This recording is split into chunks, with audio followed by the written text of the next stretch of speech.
Hey, what's going on guys, aarava here, and welcome back to my F1 2017 career mode, episode number 101 today for round number 1 of Season 6. Of course, last time, the finale of Season 5 with Force India, we ended things with a team choice. And after using actually a brand new feature on YouTube, which is a community poll for a few hours after I uploaded the finale video, and just generally looking at what I wanted to do for Season 6, we've chosen our team, and we're raring to go for the Australian Grand Prix in Season 6. So it's time to head into the paddock, and good old Chris will be there to greet us into our new team.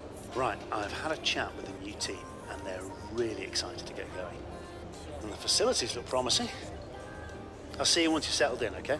So there we have it, we've been introed, and here we are in the Mercedes paddock area. You can see Toto Wolff there talking away, our brand new team principal, and our teammate is going to be none other than Lewis freaking Hamilton. So our fellow Brits, obviously, we've had a few tussles with him in the past, but we've really never fought him too much on track, really. So interesting to see what this fight is going to be like in the same car, and I know a lot of you guys are really curious to see maybe how we stack up against Hamilton in the same car. And obviously the Mercedes car, very, very poor in the last season, finished 5th only, considering it was the fastest car in Season 1, but it's basically just gone downwards and downwards. But having a look at the R&D tree for Mercedes, I was shocked to see that they had done a lot of work on reliability, because pretty much that was their downfall last season, or pretty much the last 3 seasons of just failing constantly, and yet they've done most of the R&D for reliability. They've actually done nothing barely to the engine or aero, really, or even the chassis, honestly. They've done most of it in the reliability and the kind of efficiency of the departments, which is a little bit odd and kind of maybe alludes to why they'd slipped back so much in by the time they got to Season 5. So here in Season 6, we're going to concentrate on actually doing performance upgrades rather than, efficiency upgrades for the departments. Let me know in the comments below, guys, looking at this tree, where do you think I need to maybe upgrade stuff? Personally, I feel like we need to look more towards the chassis side and the aerodynamics, especially probably more the chassis side. You can see aerodynamically and on the engine side, if you look at the charts on the right-hand side compared to other teams, we're actually okay, but on the chassis side, we're lacking quite a bit, especially on the weight reduction side. They've really done nothing, and obviously that not only helps the straight line speed, it also helps the acceleration out of corners, and also generally the movability in the corner mid-apex if your car's a little bit lighter on its feet, a little bit more nimble. So I think that's where we're going to kind of aim it, but I think we'll be worth to maybe do some drag reduction upgrades and some aerodynamic upgrades as well, because then you can run lower wings but have the same amount of downforce. Engine-wise, probably like Force India, we'll probably leave engine upgrades to the end of the season when we can maybe kind of afford to throw away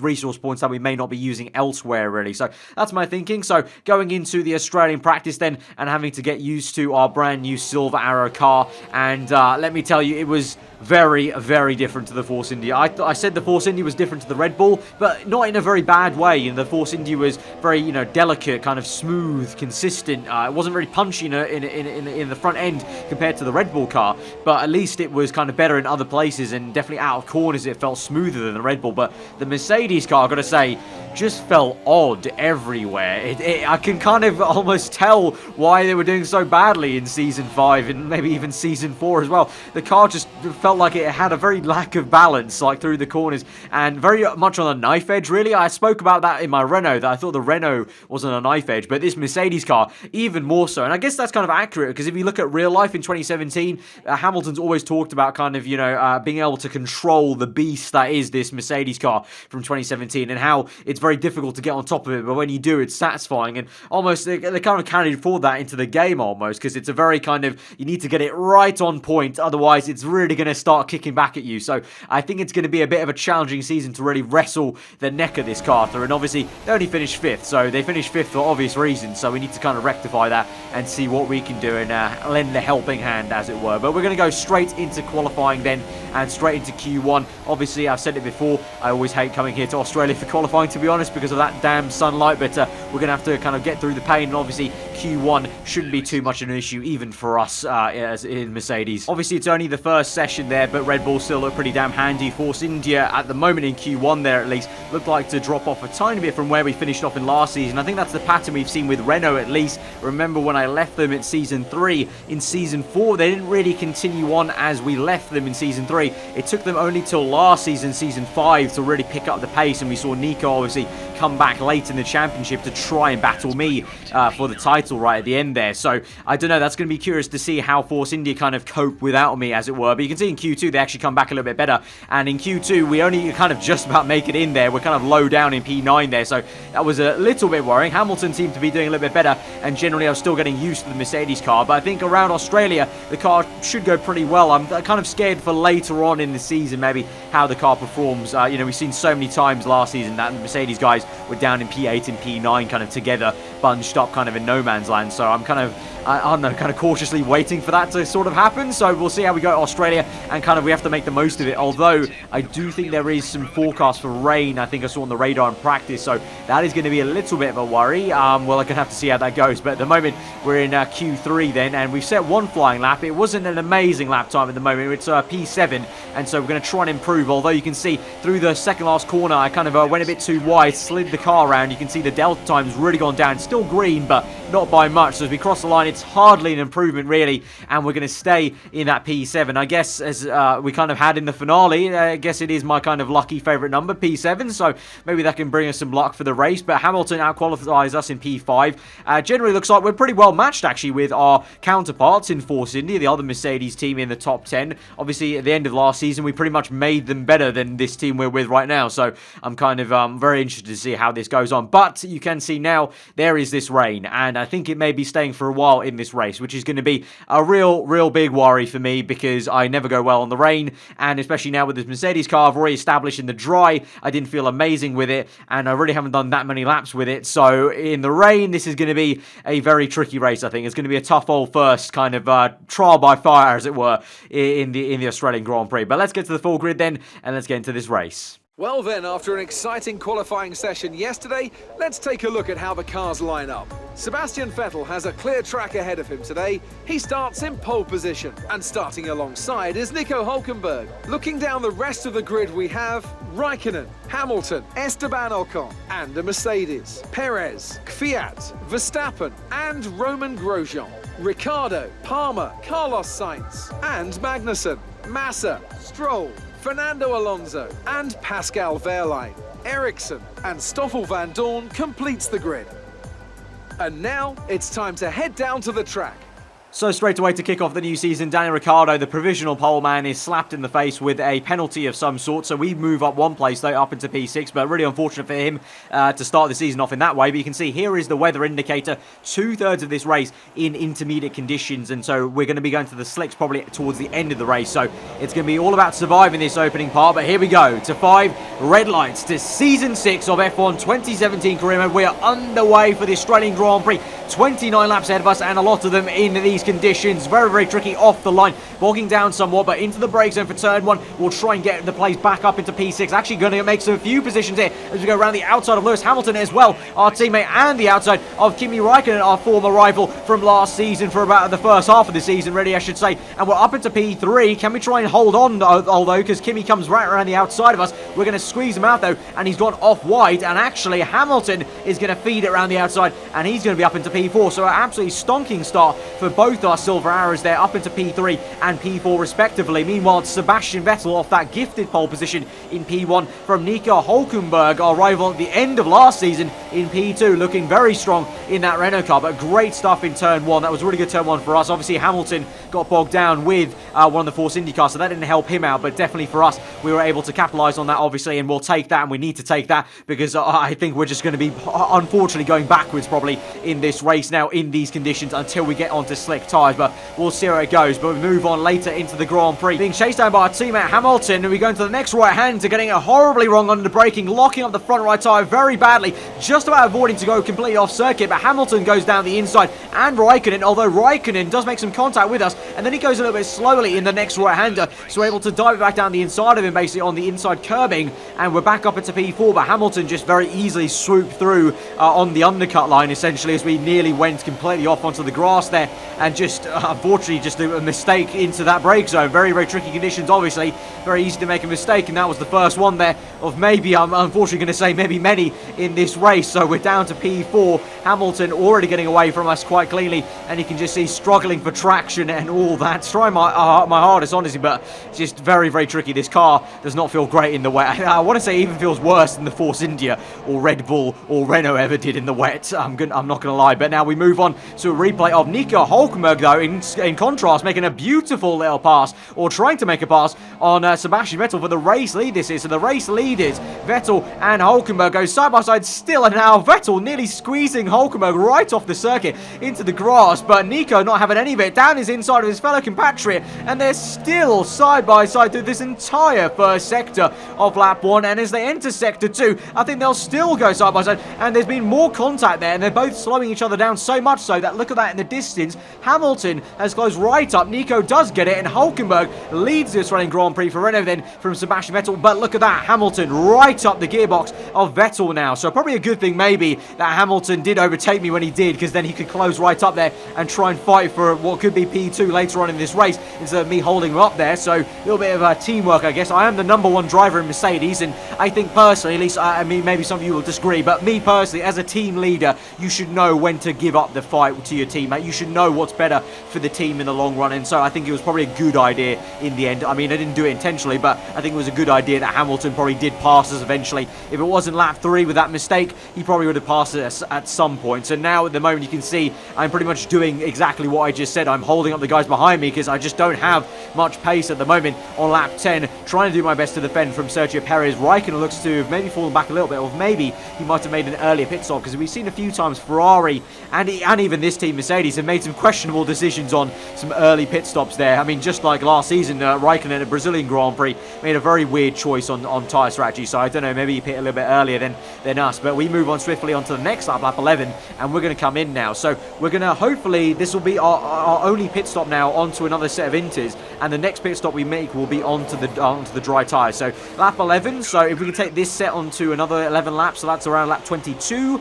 I don't know, looking at the weather indicator, it was roughly around 2/3 it would be raining. That's not a kind of guarantee it will stop then, or it might come earlier, it might come later in terms of the dry period, so we'll see. But I think lap 11 was about the right time. I was losing pace, and I started to see the tyre wear of the intermediate was kicking in, and that I was losing pace in that kind of sense, rather than just me not being able to keep up with everyone else. So I think like maybe this fresh set of intermediates can maybe have a little bit of a booster, and maybe we can pump in some more green personal bests. And definitely as we moved on to the very next 2 laps onto lap 13, that was the case, going through the second last corner, although we go a little bit wide there as the sun goes through the clouds, glaring in our eyes there, and I'm getting a bit of a flashback nightmare from qualifying.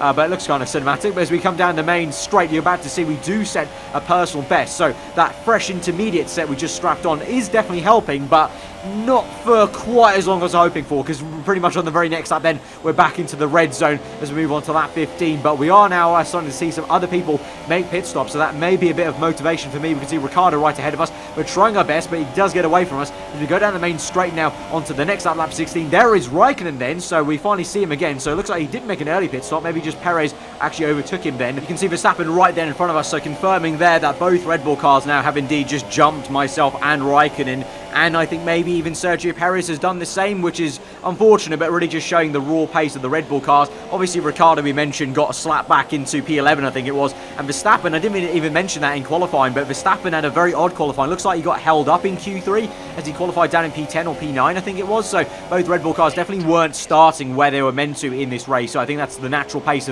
of their cars kind of coming to play. But as we move on then, later into the Grand Prix, we've got a virtual safety car out, and it's because of Nico Hülkenberg going out of the Grand Prix. So that's really unfortunate, because he was leading the race. I don't think he was leading the race when he went out. Yes, he wasn't. He was in P2. Vettel got back into P1 with the pit stop phases, but still, for him to be in P2 then, and to just park up like that, unfortunately, looks like no smoke there, so just a mechanical failure.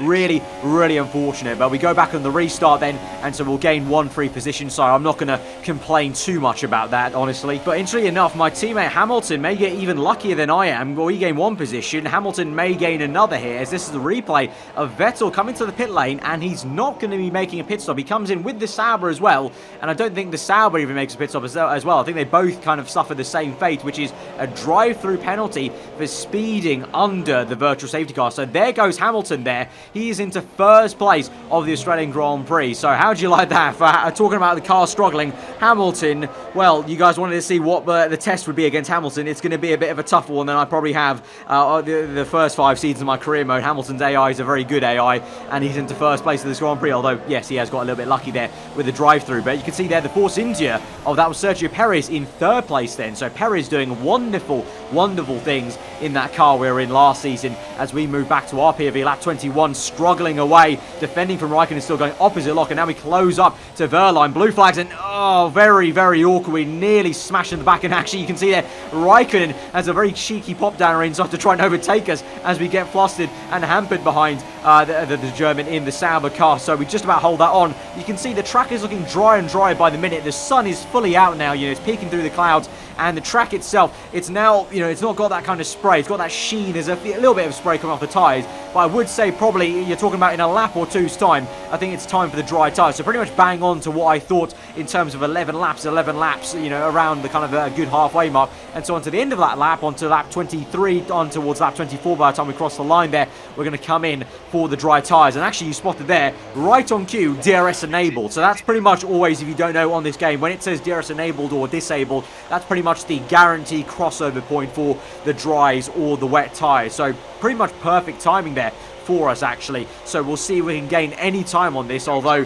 I'm kind of cautious on that, because we know from the past races, past career mode races, that the AI are very, very decent this year on these changeable conditions where it goes from dry to wet or vice versa. They're just very, very consistent and they don't make many mistakes. And so as we come out of the pit lane then, trying to heat up our tyres and talking about mistakes, just going a little bit overcooked, and we still got a bit of damp nature to the track ahead of us, so we need to be a bit careful. It still isn't fully dry, but it's going to feel a lot better than the Inters ever did. The Inters were feeling horrendous the entire race long, and as we go through the laps, then obviously it's going to feel better and better as we just, basically all these F1 cars are basically the world's greatest hoovers, basically cleaning up the water on the racing line. And you can see we've already caught up to, I think that's the same Sauber of Verline, maybe back again as he comes into the pit lane. You can see in the top left Raikkonen onto a set of ultra soft tyres. We're on super soft, so that was the only tyre I had left of fresh set. Basically I had ultra softs there to use, but they're all worn kind of scrub sets, so I thought I'd rather use a fresh set of super softs. And potentially we've seen,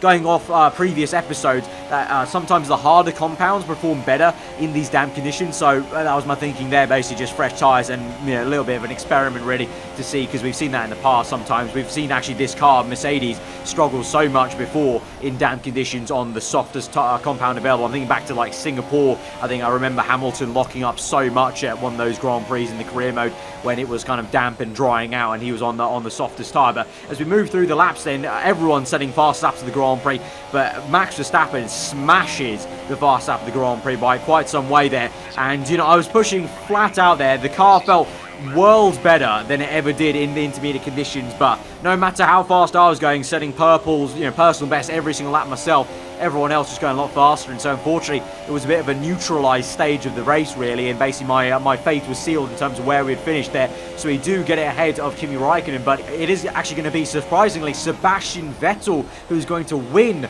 this Australian Grand Prix. You might be thinking how on earth that's happened, because Hamilton was in the lead. Well, Hamilton annoyingly and stupidly pit earlier before the slick period for a third set of intermediate tyres. So really bottled that win, Hamilton did. So I think that's it's not something that I can help really. I can't help my teammates make decisions, but hopefully that's something that I can avoid later on. When the opportunity's there for me, I can be a bit more opportunistic in the Mercedes car and bag the wins when they're there for the taking. I think a lot of the time last season that was maybe what Mercedes' faults were. When it did have a fast car, on certain tracks, it just didn't take advantage of it, and it made extra pit stops or stupid strategies along with the Ferrari guys a lot of the time. That's why you maybe saw Renault and Red Bull and us in Force India last season come into the fray. But yeah, nonetheless, a good win for Sebastian Vettel. I guess that's what the Scuderia kind of need to bounce back after a bit of a mediocre season last year. And obviously, this is, I'm not going to lie, I still kind of wanted to end up at Ferrari, but unfortunately, we just didn't get a contract offer. But, you know, Mercedes, we've seen here, this episode's kind of proven to us that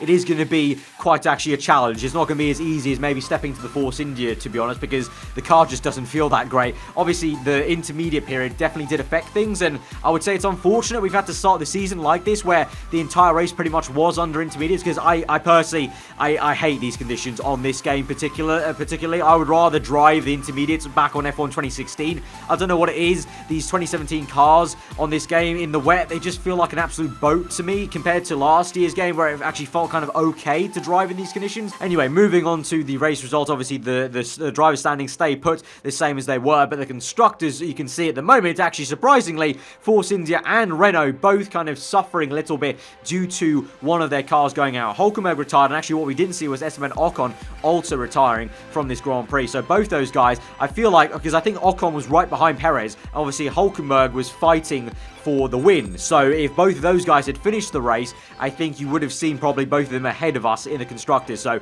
a little bit lucky, but you can see the aarava luck is already kicking in for the team, and I guess that's what I just bring to some teams when I get to them.